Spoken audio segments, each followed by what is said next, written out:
Mi abuelo siempre decía que en diciembre las montañas se escuchan más de lo normal. Que cuando la víspera de Navidad caía sobre los bosques, el mal también buscaba un lugar donde caminar entre nosotros. Yo siempre pensé que eran creencias de lugareños, ecos de historias viejas que se cuentan junto al fuego. Hasta aquella noche del 5 de diciembre.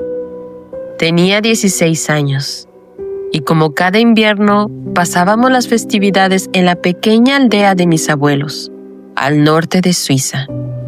Hacía un frío tan brutal que cada bocanada de aire quemaba, como si el invierno quisiera adentrarse en los pulmones.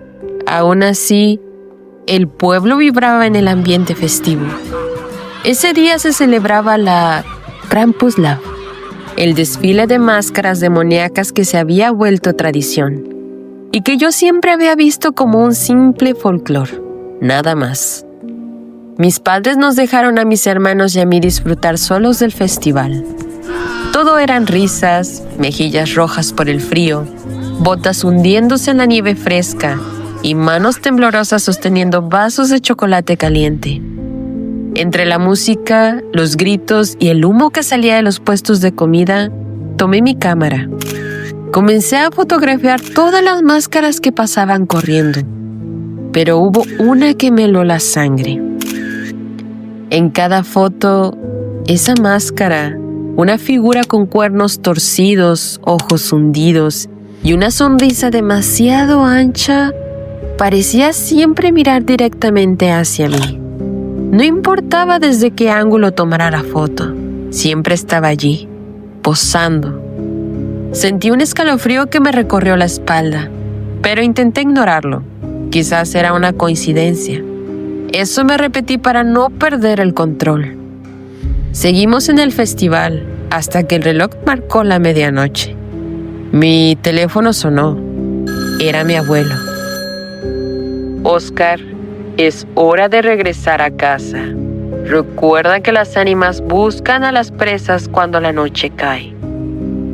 Abuelo, tranquilo. Estamos bien. Ya regresamos. Oscar, no seas testarudo. Al diablo le gusta jugar con los más insensatos. Ok, abuelo, ya vamos. Suspiré y les dije a mis hermanos que ya era hora. Tomamos el sendero de regreso hacia la cabaña. Un camino estrecho rodeado de árboles tan altos que parecía tragarse la luna.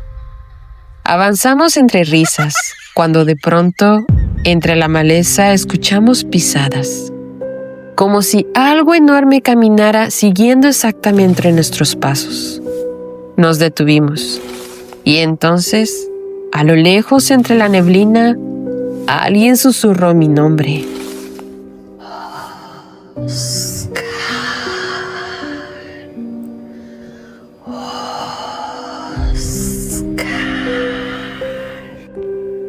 Todos nos volteamos a ver y aceleramos el paso. Pero al girar en la curva del sendero, lo vimos. Allí, en medio del camino, se alzaba un ser alto, más alto que cualquier hombre, con cuernos curviados hacia atrás, cubierto de un pelaje negro que absorbía la luz. Su rostro deformado parecía sonreír con una burla silenciosa. Y entre sus brazos parecía que llevaba a un ser pequeño, un niño llorando. Nos quedamos paralizados. Era exactamente el ser que había fotografiado hace unos minutos atrás. No sabíamos si correr, ayudar al pequeño, gritar o simplemente rezar. El tiempo se sintió eterno. Sentía cada segundo como una eternidad congelada. El ser solo dio un paso hacia atrás y con un movimiento tan rápido que apenas lo pude procesar, se desvaneció. Se fundió entre la neblina y los árboles como si nunca hubiese estado allí. Corrimos hacia el lugar donde estuvo. Lo único que encontramos fueron huellas enormes, marcadas en la nieve. Huellas con formas de pezuñas. Nos miramos sin decir una palabra y salimos corriendo hacia la cabaña, con el corazón golpeando como si quisiera escapar de nuestro pecho. Esa noche entendí por primera vez las palabras de mi abuelo. Hay épocas del año en el que el invierno no solamente trae frío, sino cosas que escuchan, que caminan y que eligen a quién mirar. Esto ocurrió en el invierno del 2012. Vivía en un pequeño pueblo remoto en Australia, tan apartado del resto del mundo que, en algunas noches, lo único que escuchabas era el viento rozando las montañas.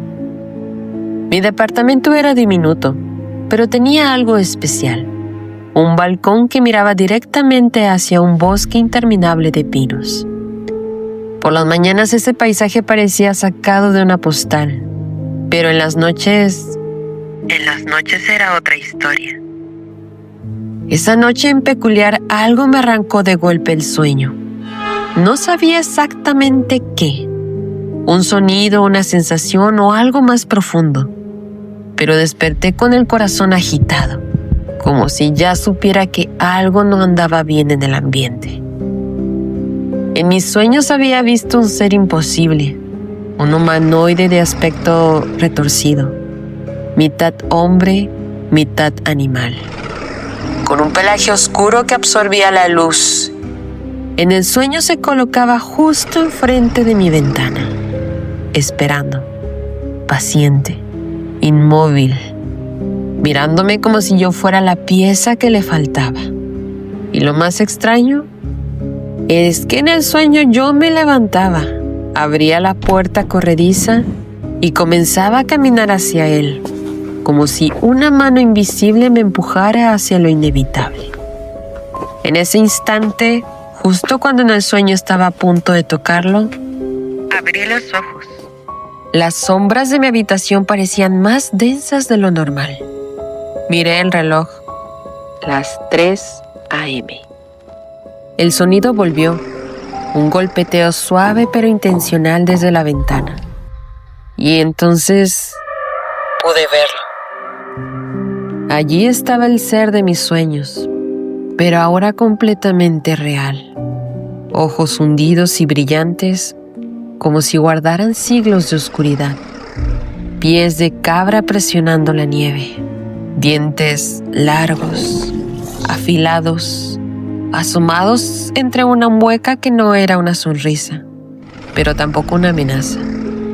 Era algo sin explicación, algo que no comprendía del todo. Salté de mi cama, incapaz de gritar. El corazón me temblaba tanto que pensé que lo escucharía también. Busqué mi teléfono, casi rogando que todo era parte de un sueño. Pero no, nada cambió. Todo era tan real como la hora de mi teléfono. Y cuando volví a mirar a la ventana, ya no estaba. Solo quedaba la noche espesa, las montañas ocultas bajo la neblina y un silencio que no debía existir. No esperé a comprobar nada. Me mudé días después sin mirar atrás. Y aunque jamás volví a verlo, cada invierno cuando el viento sopla con ese tono hueco y profundo, recuerdo sus ojos y me pregunto, ¿realmente estamos solos en estas tierras? ¿O solo dormimos suficiente como para olvidar que algo nos observa? Éramos adolescentes cuando diciembre decidió mostrarnos su lado más oscuro.